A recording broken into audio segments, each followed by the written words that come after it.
Father, we thank you once more again in the name of our Lord Jesus Christ of Nazareth. Oh, and we are only adore for Moritie, London TV, and the other TVs, you know. Sabri, as well, Radiani, say, Yama Church, Yama Bieniso. Oh, God of hosts, King of glory, we thank you. Now we have an introduction of a new spiritual science technology, which we want to introduce to the whole world. And the new spiritual science technology which we have brought now, one, we have castoplanto technology, which is termed as castoplantotech.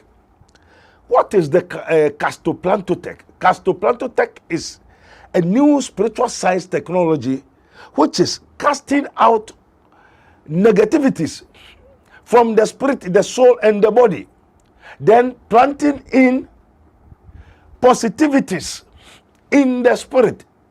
As Jesus, this is a remedy of creation, as Jesus said unto the apostles. And when he has called unto him the 12 disciples, that is this gospel according to St. Matthew chapter 10 verse 1. He said, when he has called unto him the 12 disciples, he gave them power against unclean spirits to cast them out and to heal all manner of sickness and all manner of diseases. So, which means there's something in man which is not good for man, and we have now got a medicine and a power to drive out all those spiritual negativities. Anything that is not good for the body, the spirit, and the soul. As the power was given to Jeremiah 1 verse 1 to 10. It says, I give unto you power against unclean spirits to cast them out. So what is in man? Man have the spirit, the soul, and the body. And the body can acquire, you can eat, you can possess, you can obsess. So this, we have turned all these things into what? Spiritual science and technology to cast out all negativities from the spirit, the soul, and the body. Then we plant in positivities, that's the good and the blessings. So from this, we have ye prayers to the uttermost parts of the earth. That is the unity of the spirit in the bond of peace. Maybe people have been calling me from all over the world. Oh, prophet, his minister of Christ, Prophet Dr. Abednego, we want to join your church. We want to be with you. We want to come, but where we are, we cannot come. How shall we do it? Now, I've asked the Lord that if anyone, as Jesus said, it is written, come unto me, all ye that labor and are heavy laden, and I'll give you rest, and you may find rest for your souls. We want to introduce a new ye prayers to the uttermost part of the earth, wherever you are. If you are on this planet, even in heaven and the earth, wherever you are, we are going to what? Send. That is in the spiritual technology, spiritual science technology. Wherever you are, we are going to connect you. That is the unity of the spirit in the bond of peace. We are going to gather ourselves in the spiritual realm. That is, we are going to add our spirits wherever you are.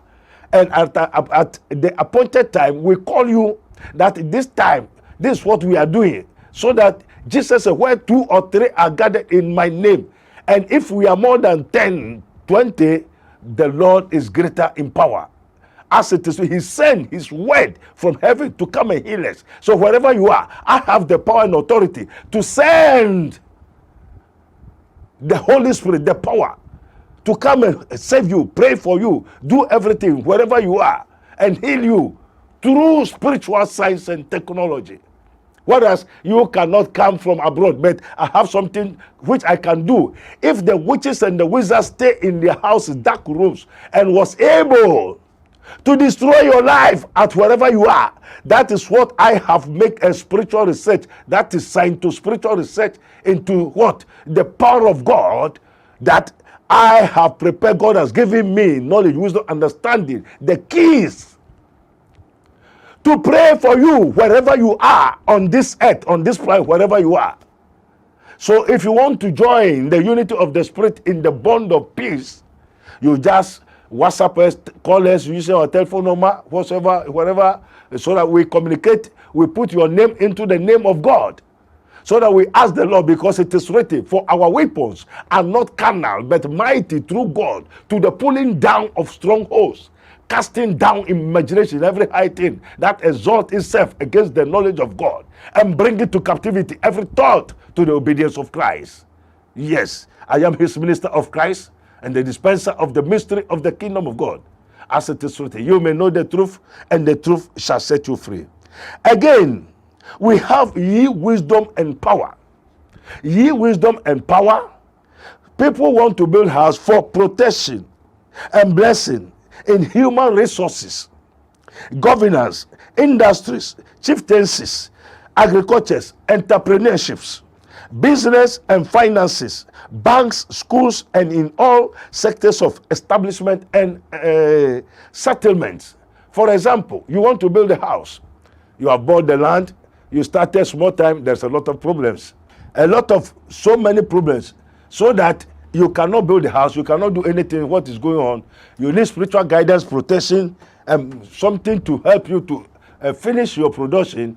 You call us, we pray for you, or we teach you what to do, so that you can able to finish your assignment and whatever you want to do.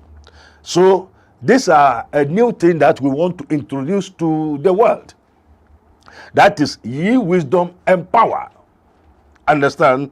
For protection and blessing in human resources, governance, industries, chieftaincies, agricultures, entrepreneurships, business and finances, banks, schools, and in all sectors of establishment and settlements. Some people will travel from here, go to Abidjan, Benin, India, to go and take power. Juju, I'm telling you, Satan have nothing to give to you. There's nothing free from Satan. So ye wisdom and ye power is for protection in all that you wanted to do. If you want to travel, as it is written, you want to marry, you want to do anything, yes, it is good, but it is written, seek ye first the kingdom of God and his righteousness, and all the rest shall be added unto you. As the Twi language said,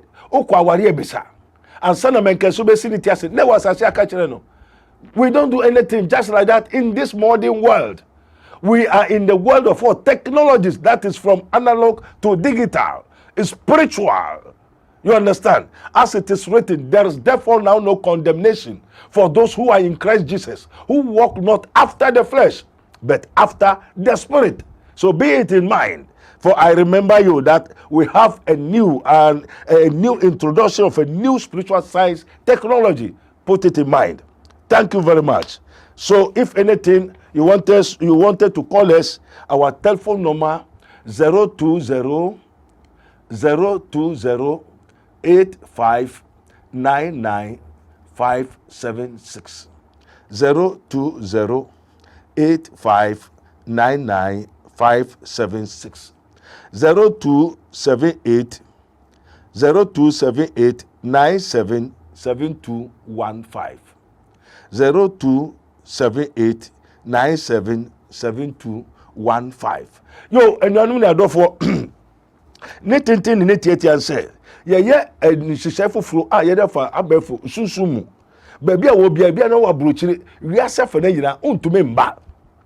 Yeah, you will be a friend of Castoplanto Technologies, and that's a Castoplanto Tech.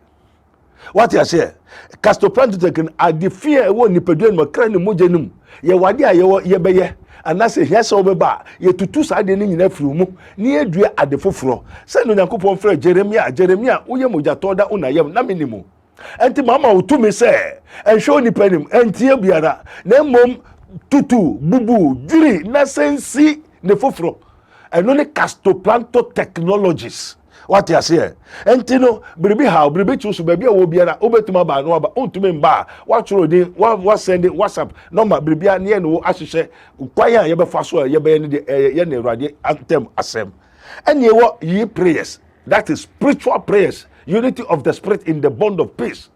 And no, when to Mamba, oh my and cry, ye trust ye, she say, we are, baby will be an Udin, and only say, ye do so ye kire time no time say ye be yesunsum dwuma enti baabi a wo biara ye ready ye be bompai asoma what you say send a telephone brophone aye wo frame be send over telephone no send ya neko sani ye baba ye empaibo ye praise that is spiritual science technology ye bompai no ha ye be soma empai no beba wo wankasa ubehu senchireni uda ofie abrochi all over the world was asiso ewimu baby a wo biara enti befo no how class say no ye nkone ne na kokun ye wo ha ye be soma befo no oni fie ne dana sum why onyame ansoma ansam fisuro ambetro mene tekel usfaris with God all things are possible.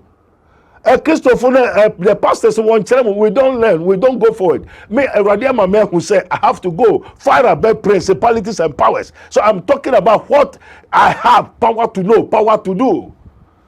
Only pani obefo bo nsam no hawa. Ye nkod ho nko yaw. Ye ne nka. Ye tefie ni abonasum gba. Ye besuma ko. That's power to know, power to do. Entino, ye wia nefe ye ko ye wisdom. Electronic, that is electromagnificent. And no, ope so sidai, ope akwentu, ope kunu, ope ba, ope yere. That's spiritual cancer. And once out of fear, what was up? You also for many girl be me person me warren, many kunu me person me warren. As some may say, see me, baby, I may want a wa, mean to member, and to quambe so, ye bet lecturer, who do details with the aba, or bani di, ukunu, or beman sudi, ye beshe, ye be remu, aye, spiritual science technology. So bani ye papa beto wara ye behu on to me ware ne so ye behu obema ne papa no bebo wepo a ye behu on to me ware wa ye behu if you say nan say anano mama bi papa bi bai papa den na asem obewu ani denti on oba bi atrans 2 years oba na nyem onyem akọ hospital be bia da krope no te telephone obefa telephone na obema foforo aka chen say ababa no down che eyemeyira enti meba gene ne nyensa ne nyina and obi so oba ne say na oni masem say also ni kunu ne wo na wo kunu ne wasa betra me chama maware wo ne wanyem abusofo nyina nim also se me kunu se me mra dia mesa akọ te sa agro papa na je kunu de dan age yere foforo no age na firim sem wa abo no ho kasa na ne kunu ne oba ne ka je say abrante atwo ho me kunu da dia mentumi nja no won atase 16 years one wo 16 years one wo no efede oba ha 2 years no wanyemu dia ene na osan ne kunu no obesa akọ ne kunu ena efede ofa anyensa ni nyina de kọ besinne enti so oba ha se na perform obese okwaware a bisa no ena oba kingdom of God RABON spiritual research and divine medical laboratory Operation Feed My Sheep, the order of the day Christian Foundation, that's media evangelization eko wiase fene nyina anko bai no hwehwe ya anko be hu se oba no ebu apayo enye so ope no na emom endada ope bibie fini ho so obehye ne nyemu wi a na odi akoma ne kunu mo hwe wiase a yewo say what you say the iniquity of what the mystery of iniquity has already what abound ni paboni kwa ne wo wiase enti mo hye ne so sabire eye bra eye hu wiase no ekwa wi ampa nyama bebire edi adanse na obi bai again wanya kunu boy no onya kunu no ye no de ko kire me boy ni ne namfo me boy ni ampa na damfo ba age ne boy no o wie no de ko aduro so se onnim na obedi boy na chi mekumu ampa so enti no enne ye wo wiase a eye hu enti se baby a won ewa na untume mba fa hu shem unity of the spirit in the bond of peace, that is ye prayers. And yewo castoplanto technology. What's a moon to munjuri na moko kasempana yesu ma untumi se o kasempani wia won tutu ahonhon bone ene eni so seed yes nada atoro say wia se ye bribie ho enti na awrade se yembo dawro na obi entie na ne wo ho se enkosida enkoje duro emfa nse dynasty fie na se enkoye adwuma opanimu university graduate unemployed graduate nyame boa no nya adwuma wia na wakoje aduro na oda akose adwuma num waje aduro obue bank na wakoje aduro na oda ahye bank na se onya adwuma obue school. There are so many institutions is being controlled by the devil. Me cancel more than thousands of people every month. People are calling me from all over the world. And this is called self-imposed curse because they have given them, which is called acquire oracles of the transcendental monsters. Now, malam ni be ma no tumia malam ni yusu e no be ma osofo no so yusu be ye bosom nsuo okoyen konsuo mu nkodware odo ko introduce ko ni shetu ama honhomfi enti bebre from flampan to fire. Also kwa wari abribia kire so onwo into okope bambo no asakofa bi aka ho enne asori dem wiase nyina adane acquire oracles of the transcendental monsters. Eno ti ye tumufo say Radi say men tufo na men kan kire na repent, renew your mind. Come back to yourselves and look for Jesus Christ, the Son of the living God. As it is written, ye may know the truth, and the truth shall set you free. Only Jesus Christ that can set you free. And this abri tie opinion Kasano, his minister of Christ and the dispenser of the mystery of the kingdom of God. Your telephone number 020-8599-576. 020-8599-576. 0278977215. Oba ubehu yewo ensawam ena otoase enkrofo bisa osofo ye bese ye no ya asore anka mbebu branch ne biana ampa eye mede ye manage se Ewrade se yembu branch but wa mame kwan se me nkobuobu a branch it is a lotto kiosk obi onim hwe won buobu aso it is a lotto kiosk no wakofa nkrofo atratra mu a won onim hwe entino shanenso yakoton kraba ewo Yesu din amen. RABON Spiritual Research and Divine Medical Laboratory. I had a spiritual hospital in Kasa. Yeah, according to RABON Spiritual Research, they will say, "Yeah, be brave. I susum. And no call doctor to doctor, hospital, over Kasa, this kind of day. Asa, yeah, they were the two on the coupon to Kasa, and the ball and pie, mania, Ubayari, according to the spiritual world, you know, Onyamia Mayako, Yati, Yenim, and the Yaka Wasem no say, witchcraft power is a very dangerous. RABON Spiritual Hospital. And my baboon, Yami to me, and that's what RABON Spiritual Hospital was 0208-599-576 and 0278-977215. At RABON Spiritual Research and Divine Medical Laboratory, we stand for spiritual protection, healing, blessing, and total destiny restoration. Yo, everyone I don't for Eda Radiasi say at the point for Asachi. Sabri say no pa wi anwumre a wodi the World Without End program. Onyankopon nam the the government shall be upon shoulder ministries. The Abba. The theme for the whole message, you know, Operation Feed My Sheep, the order of the day Christian foundations. And you know, Bomodin said, Bribia Ubeti, Monty, yeah, studios fine.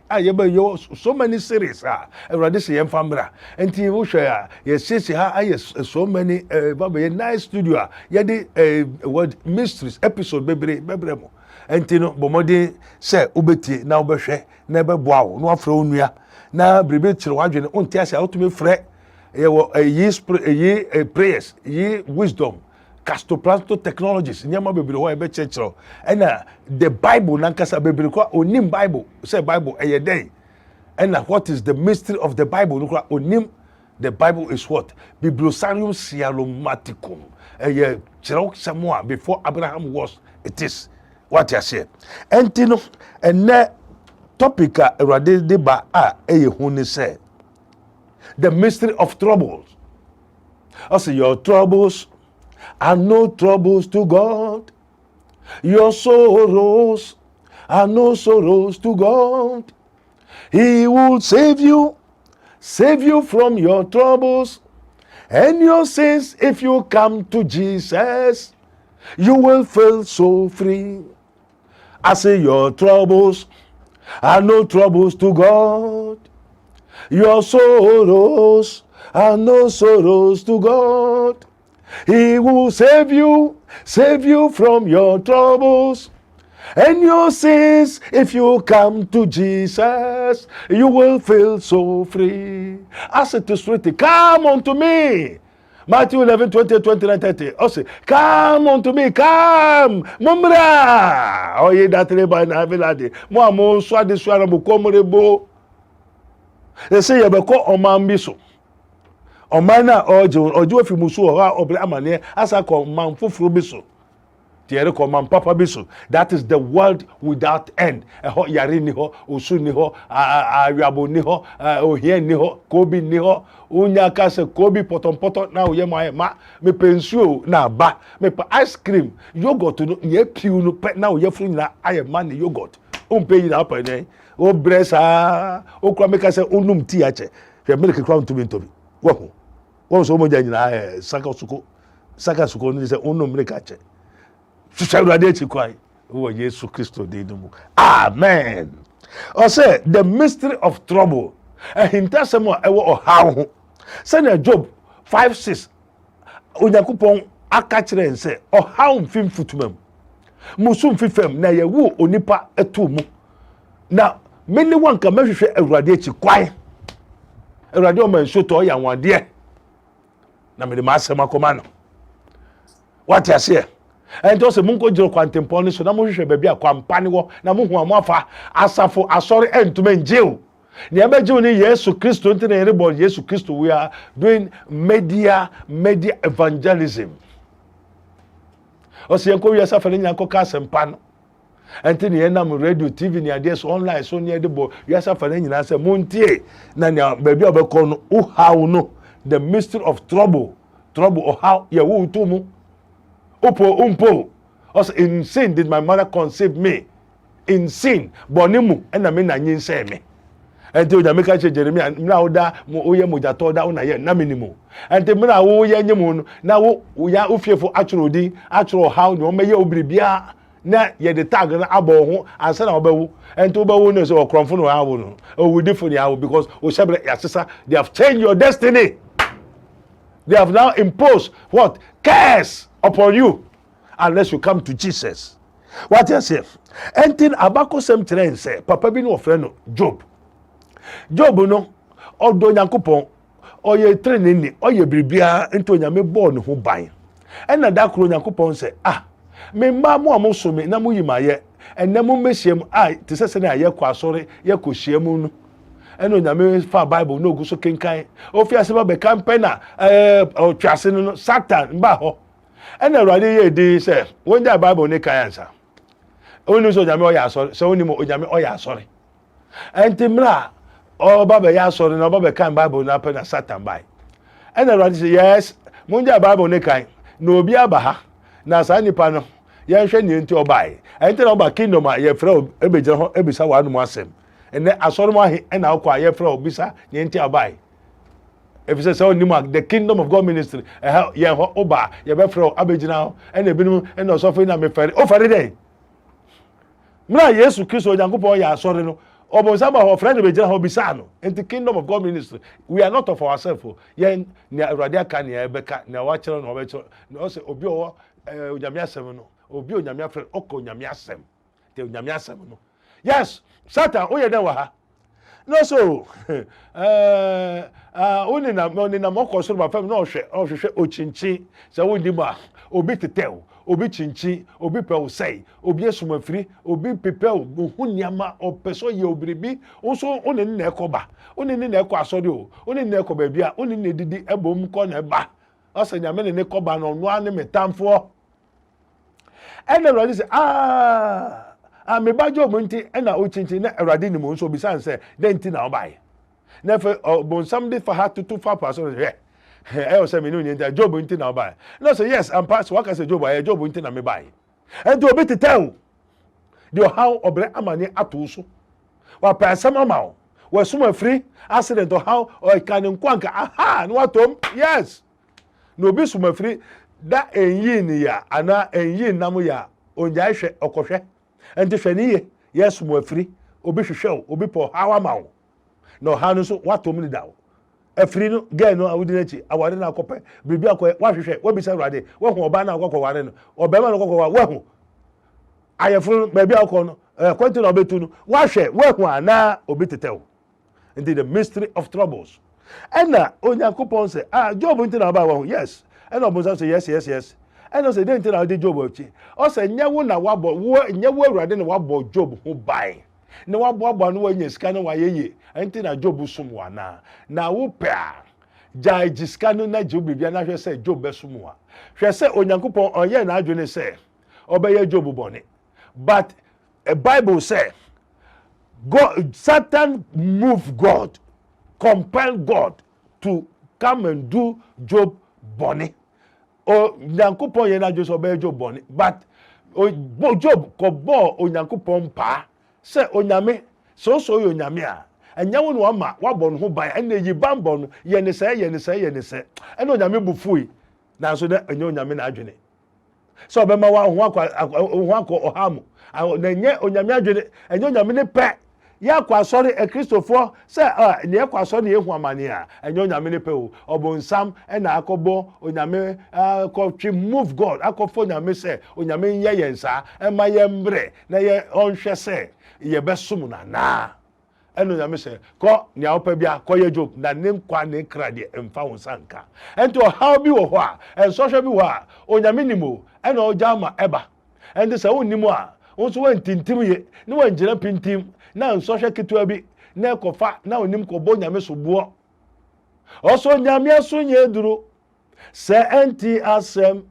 na ne nsa nyɛ ti asɛ bɛso ɔgye o mo a monim Job nto ya no ato ɛnti onyame nim ɛna ɔgya Job ma bonsam yɛ no doko no saa ma Job yere gyaa no na adwuma ne nhyira ne kaa ne lɔre apaafo abɛ efuo na adwuma nyinaa ne nipadua ankasa koraa gɔgɔme nyinaa tɔ mu na gɔgɔme ne tɔ fam a ɔsɛ gɔgɔme obɛda didi bra bɛsa bɛdi mi nam ɛna ogusu yɛ saa ɛna afei Nyankopɔn yɛ sɛ ampa Job yere sɛ kwasia mementra saa de gɔgɔme ho piaw Job mma nyinaa ne biribia na onyame hwɛ ne ɔbɔ ne tinko ɛna Job tie mu sɛ my Redeemer lives and Awurade ne ban ho says yes after the braso hey obonsam ɛyɛ Gary has fire show ho fi Job ho na what say onyame san yɛ Job san ba ne dada no kura sen verse no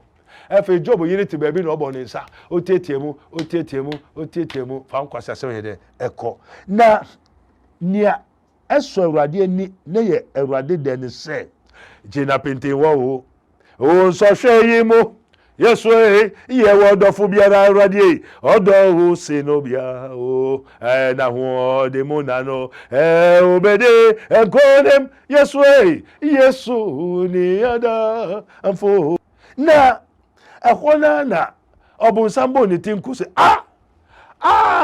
Onyankopɔn te woyɛ bad o ɛnti na meka nyina wo sɛ de na wogyae na wayɛ ama Job asa bɛfa ɛfɛ Job ɔhwɛ ha na hasi ɔbonsam fa ha na hasi ɛfɛ Onyankopɔn man double anointing power, double anointing protection, double anointing blessing, double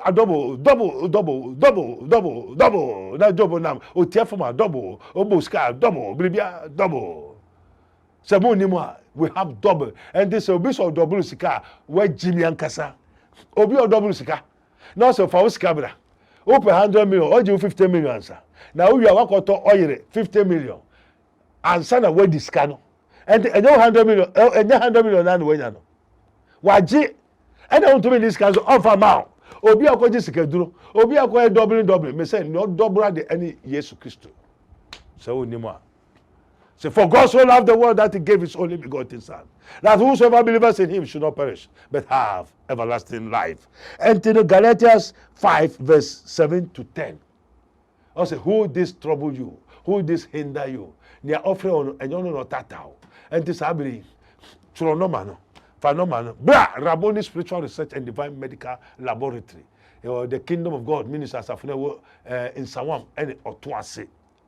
Unia bi yare o waburuchiri bibi ha bibi chuso onti ase o ha no udem What say that wa ware sema ibasa, wa juma sema ibasa, wa we school, university graduate, unemployment graduate, and practice basa jai na ware also when you ware when you the pa enti membobo Awurade se membobo wiasa amane na ware na twon ho fini enten 2 Timothy chapter 2 verse 19 o se Awurade nim ne mma okuta so ano pintim se obi obo Awurade din ontwe ne ho fini enten ho. Come unto me, that says the all ye that labor in the heavy land. Come, that says the Lord. Bra, sorry, jai procrastination, no, and yes, I'm metifie, and also for Benjamin, and also for Medamba. Bra.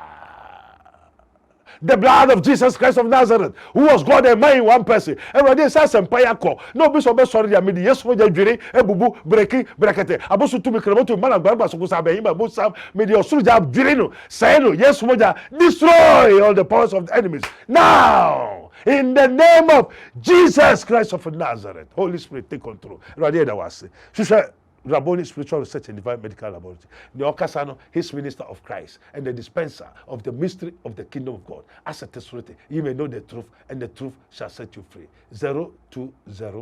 020-8599-576. 020-8599-576. Kind will be screen any so. Amen. That's enough. Mobesa tienka yegusu plane another episode bebre ebeboamu enti won se yegusu ye studio a mobeti ne da sempan akọ e ho ne ka akoma na opeso obo afore a ye ni wasem ya te so o metuatu taxes wo so obejeje asore ne taxes obonsam no gusu kumo no aban na ahwe obonsam akumu aban ne nim se wo be ko heaven ana eye aban na hyede esese aban ne hwe na aban no so obhwehwe Awurade achi kwan oman no hwehwe Awurade achi kwan na wonjai won ho a wode ato abrofo onipa so up to now na wonya yare covid-19 eduro na covid-20 ba na covid-2022 no eba no me say sa asem eye yare domu sa na Awurade mi ko bi se Awurade na den o se nkosi na he empemfo no mebisa me won ka ho hweye na Awurade se na min eye sa yare eye ne edika ya na o se bia ba Egypt 10 plagues say you 1 and 2 pohwe na nipa wu Egypt you see 10 ya wo bi pane Pharaoh say hey Mose koka chiro Nyankopon na onyi yare no ena Mose kobo Nyankopon amane ena onyame kire Mose say yes ya wo bi pane he commanded and he stood for if for his spoken it was done he commanded stood for wakasai ma yare no ye de etukoi ene woman na hwehwe artificial intelligent eno na Onyankopon bo afu obiara enti no monka kire aban no omampanie ene police for soldier for monhwehwe Onyankopon achikwan sa na Awurade seni na ye tutu ye ho ntoye na ye nyina ntumi nko heaven enti no eye omampanie na said say ye wo pane dia ende me so be ka kire se ka kire obiara na ye nyina ye nko heaven say obiaga na ni bia akobi eka ye nuanum Muslim fo no me say Jesus oba be fa ye nuanum Muslim fo no ina na eba be fa o makọ ya asem sebe onyame ka ye ho e wo Yesu Kristo de ni mu sabiri ba bia wo hwe biara onyame hyira mu fie